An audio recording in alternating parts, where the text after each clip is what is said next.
नमस्कार, मैं हुसैन रिजवी। नमस्कार, मैं हूं मीनाक्षी जोशी। सुबह के 9 बजे हैं और हम आपके लिए लेकर आए हैं 9 बजे की 9 बड़ी खबर। किसानों के साथ 5वीं बैठक क्यों रही बेनतीजा, अब 8 दिसंबर को भारत बंद का क्या होगा। देश में कोरोना की ताज़ा रिपोर्ट क्या है, वैक्सीन को लेकर कहां हो रही है कैसी तैयारी।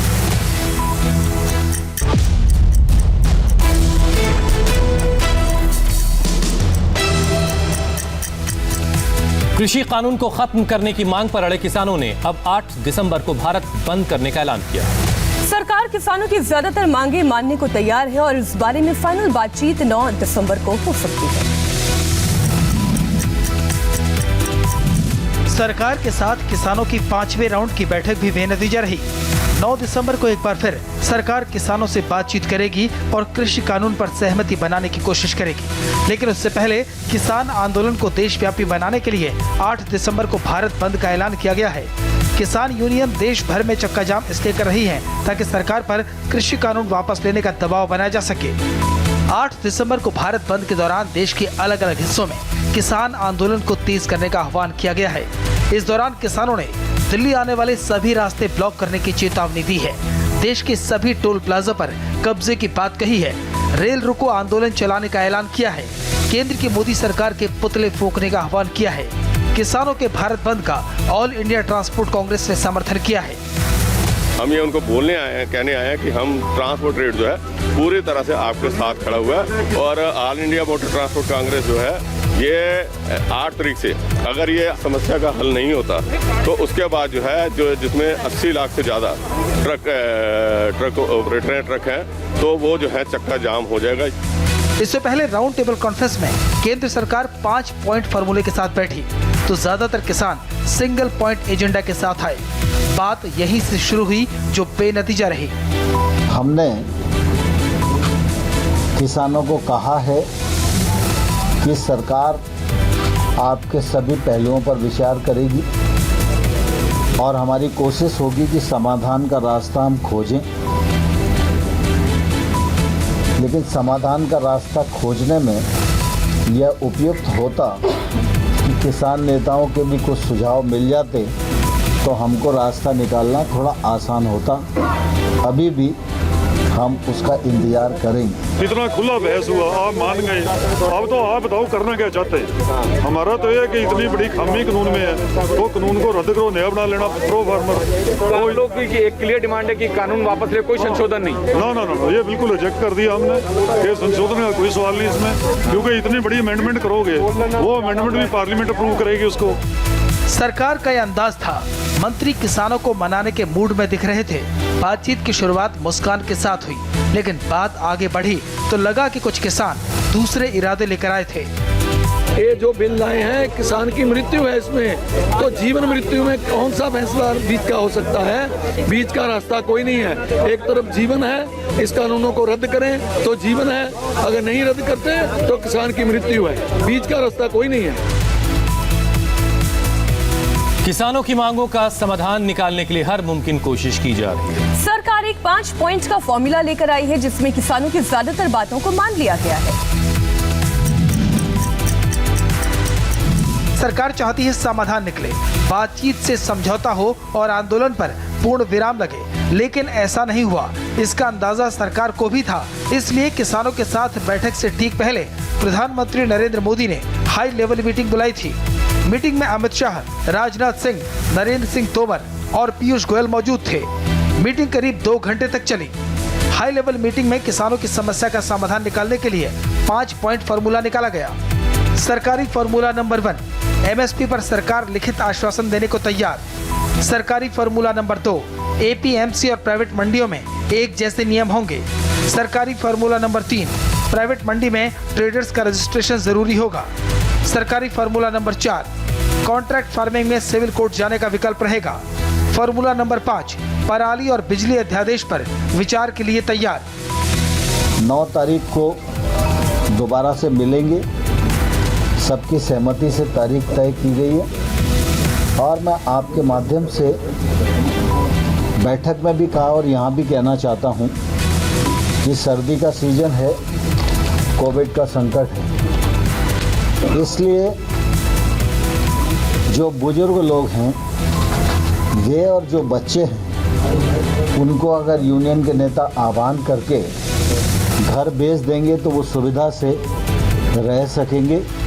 सवाल है कि सरकार किसानों के साथ मसले का हल चाहती है, कानून में संशोधन को तैयार है, लेकिन किसानों की कानून वापस लेने की जिद इस मुद्दे को और उलझा रही है। यानी किसानों का आंदोलन अभी खत्म होता नहीं दिख रहा। देश भर में कोरोना मरीजों की तादाद 96 लाख को पार कर चुकी है। बीते 24 घंटे में दिल्ली में 3000 से ज्यादा केसेस सामने आए हैं। हिंदुस्तान में कोरोना महामारी का ये सबसे लेटेस्ट आंकड़ा है। इस महामारी ने अब तक 96,36,000 से ज्यादा लोगों को अपना शिकार बनाया है, जबकि इस बीमारी से 1,40,000 लोगों ने अपनी जान गंवाई है।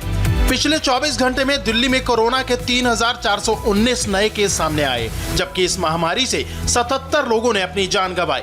इन आंकड़ों के बाद दिल्ली में कुल केस 5,89,544 तक पहुंच गए हैं। उत्तर प्रदेश में 1,940 नए केस आए, जबकि 23 लोगों की इससे मौत हो गई। अब तक 5,53,012 लोग इस महामारी से संक्रमित हुए हैं।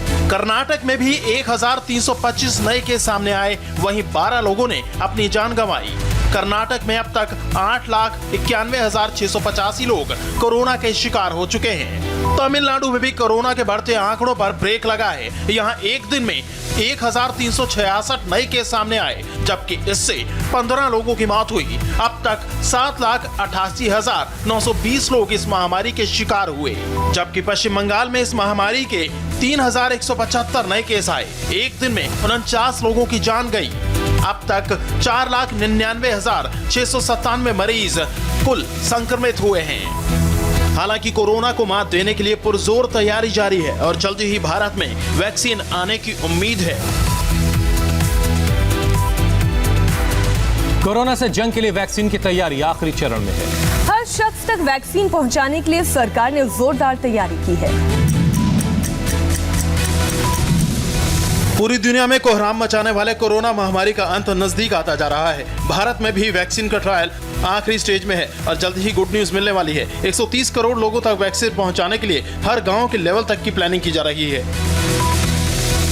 वैक्सीन बनाने के बाद सरकार सबसे पहले तय एग्रीमेंट से वैक्सीन को देश के हर कोने में पहुंचाने के लिए हवाई जहाजों की मदद से ट्रांसपोर्ट करेगी। इसके बाद देश के अलग अलग हिस्सों में स्टोरेज की व्यवस्था की जाएगी, जिसमें तय टेम्परेचर में वैक्सीन का भंडार किया जाएगा। इसके बाद तीसरे लेवल पर वैक्सीन को मेडिकल स्टोर तक पहुंचाने का काम किया जाएगा और चौथे लेवल पर मरीजों को इंजेक्शन की मदद से वैक्सीन लगाने का काम किया जाएगा।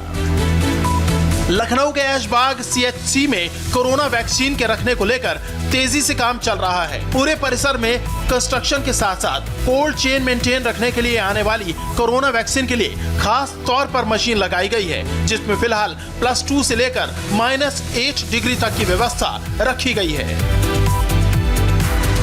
कोरोना काल में जहां हर तरफ डॉक्टर्स की भूमिका की तारीफ हो रही है, वहीं प्रयागराज में 3 डॉक्टर्स पर कोरोना मरीज की किडनी निकालने का आरोप लगा है। कोरोना मरीज की किडनी निकालने का बेहद गंभीर आरोप प्रयागराज के मोतीलाल नेहरू मेडिकल कॉलेज के 3 डॉक्टरों पर लगा है। 25 साल के मृतक अखिलेश के परिवार की तरफ से दर्ज कराए मुकदमे के मुताबिक 27 नवंबर को अखिलेश को सांस लेने में दिक्कत थी। उसके बाद उसे मेडिकल कॉलेज में भर्ती कराया गया, लेकिन 3 दिन के इलाज के दौरान मरीज से न मिलने दिया गया और न ही उसके इलाज की खबर दी गई। 27 को मेरा लड़का जब भर्ती हुआ था तो बिल्कुल स्वस्थ था और 28 को दोपहर बजे तक स्वस्थ था। उसके बाद बिना बताए उसके बाद लड़के को गायब कर दिए और गायब करने के बाद कोई स्टाफ बताया नहीं। मैं बार बार पूछता रहा, फेरे लगाता रहा, परिजन भी परेशान थे और मुझे मिला नहीं। सुबह 100 दिखाया गया और उस 100 में चीड़ा लगा था, यहाँ तक कि उठाने पर नीचे से ब्लड गिर रहा था बॉडी में, इसलिए मैं क्लेम किया हूँ। परिवार वालों के मुताबिक 29 नवंबर को जब अखिलेश की मौत की बात मेडिकल कॉलेज ने बताई, तब उसका शव भी दूर से ही दिखाया। तब अखिलेश का पूरा शरीर खून से लथपथ था। पेट और सीने के नीचे कई जगह कटने के निशान थे। इसी आधार पर उन्होंने किडनी निकालने का संदेह जताते हुए CGM कोर्ट में FIR दर्ज कराने की गुहार की। हालांकि मेडिकल कॉलेज किडनी निकाले जाने के आरोप को खारिज कर रहा है। पश्चिम बंगाल में चुनाव की आहट के साथ ही राजनीतिक हिंसा की घटनाएं भी बढ़ रही हैं। आसनसोल में बीजेपी के जुलूस में हुए बम विस्फोट और गोलीबारी की घटना में कई कार्यकर्ता घायल हो गए।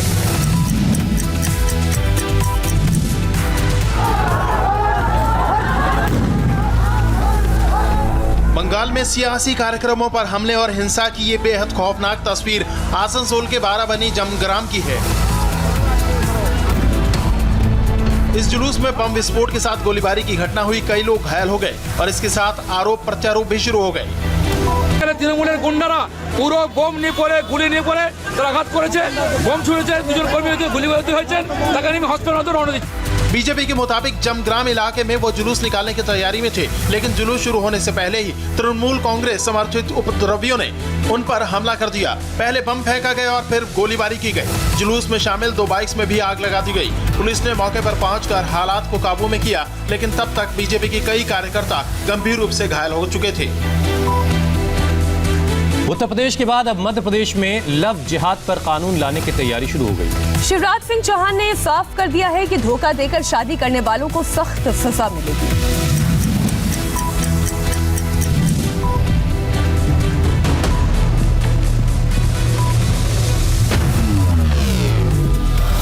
बेटियों के साथ घिनौनी हरकत करने की कोशिश की तो तोड़ के रख दूंगा। जिस मीटिंग में लव जिहाद कानून के मसौदे को अंतिम रूप दिया गया, उसमें राज्य के मुख्य सचिव से लेकर डीजीपी समेत कई बड़े अधिकारी मौजूद थे। तो सुनो रे भैया, साफ सुन लो, सरकार सबकी है, सब जाति सब धर्मों की, कोई भेदभाव नहीं है, लेकिन अगर बेटियों के साथ घिनौनी हरकत करने की कोशिश की तो तोड़ के रख दूंगा।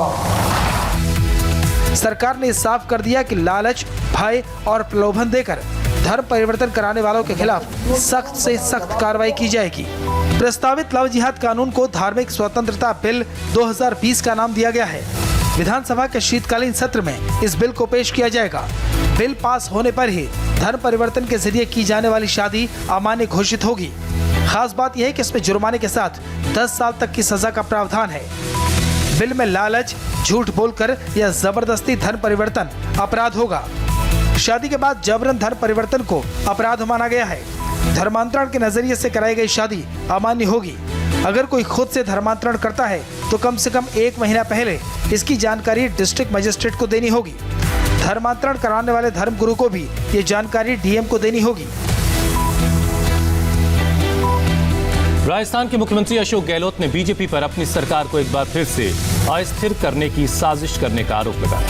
अशोक गहलोत के बयान पर बीजेपी ने कड़ा एतराज जताया है।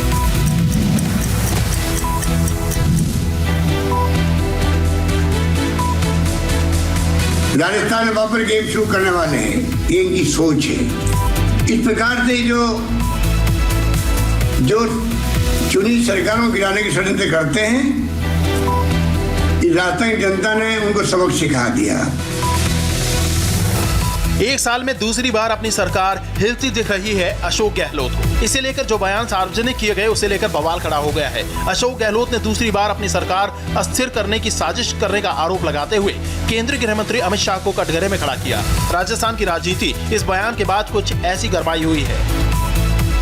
और ये माहौल बना रहे थे वहां पर कि चिंता मत करो, मेरा 35 पॉइंट है, 4 सरकारें मैंने गिरा दी, 5 ये 6 गिरा के रहेंगे हम लोग, थोड़ा धैर्य रखो। इस प्रकार के माहौल के अंदर ये पूरा खेल खेला गया। बिना किसी प्रमाण के भारत के माननीय गृह मंत्री अमित शाह जी और केंद्रीय मंत्री धर्मेंद्र प्रधान जी का बिना किसी प्रसंग के नाम लिया, जो शायद राजनीति की मर्यादा में नहीं आता है। अशोक गहलोत के बयान पर बीजेपी के प्रदेश अध्यक्ष सतीश पूनिया ने तो फिर भी सियासी मर्यादा की याद दिलाई। विधानसभा में विपक्ष के नेता गुलाब चंद कटारिया ने अशोक गहलोत की काबिलियत पर क्वेश्चन मार्क खड़ा कर दिया। कटारिया के मुताबिक अशोक गहलोत से ना तो सरकार संभल रही है और ना ही विधायक। विस्फोट तो होगा ही। आपने पिछली बार सरकार बचाने के लिए उसमें जो आश्वासन देकर के लोगों को अपने साथ टिकाए रखा, वो आप पूर्ति नहीं कर पाए और आगे भी पूर्ति होने की संभावना नहीं है, इसलिए वो लावा विस्फोट होगा ही होगा। हालांकि अभी कांग्रेस के अंदर का असंतुष्ट खेमा पिछली बार की तरह मुखर नहीं दिख रहा, लेकिन जिस तरह से बयानबाजी सरकार गिराने की साजिश को लेकर हो रही है वो किसी संभावित अस्थिरता को लेकर तो नहीं। अशोक गहलोत का दावा है उनका कोई विधायक किसी झांसे में नहीं आने वाला। देश के नए संसद भवन की रूपरेखा बनकर तैयार। 10 दिसंबर को भूमि पूजन के साथ इसका निर्माण कार्य शुरू होगा। नई संसद ऐसी होगी, अभी आप इसको ग्राफिक प्रेजेंटेशन के जरिए देख रहे हैं, लेकिन साल 2022 तक ये भवन पूरी तरह से तैयार हो जाएगा। नए संसद भवन के निर्माण की तारीख तय हो गई है। 10 दिसंबर को नए भवन के निर्माण के लिए भूमि पूजन किया जाएगा। ये हम सबके लिए गौरव का विषय है कि नए संसद का भवन जिनका शिलान्यास 10 तारीख को 1 बजे माननीय प्रधानमंत्री जी के द्वारा भूमि पूजन के साथ शुरू होगा। बैठक की क्षमता के हिसाब से नया संसद भवन मौजूदा संसद भवन से बड़ा होगा। इसे भविष्य की जरूरत को देखते हुए बनाया गया है। इस भवन में मॉडर्न शिल्पकारी की झलक आपको दिखेगी। नई इमारत 64,500 वर्ग मीटर में फैली होगी, जिसमें 16,921 वर्ग मीटर का इलाका अंडरग्राउंड भी होगा। नई बिल्डिंग में 3 फ्लोर होंगे, जिसमें से एक ग्राउंड फ्लोर जबकि 2 मंजिल उसके ऊपर होंगे। आसमान से देखने पर नया संसद भवन 3 रंगों की किरणों वाला होगा। सांसदों के बैठने की व्यवस्था और सिटिंग अरेंजमेंट ज्यादा आरामदायक होगा। 2 सीटर बेंच होंगे, यानी एक टेबल पर 2 सांसद ही बैठ सकेंगे। भारतीय संसद भवन 21 महीनों में बनकर तैयार हो जाएगा, जो पूरी तरह से भूकंप रोधी होगा। नया पार्लियामेंट आधुनिक, डिजिटल और वाईफाई से लैस होगा। भूकंप को देखते हुए इस भवन को बनाया जा रहा है। पूरा संसद भवन तैयार करने की डेडलाइन 2024 है। यहाँ वक्त एक ब्रेक का है, फौरन लौट रहे हैं कुछ और खबरों के साथ।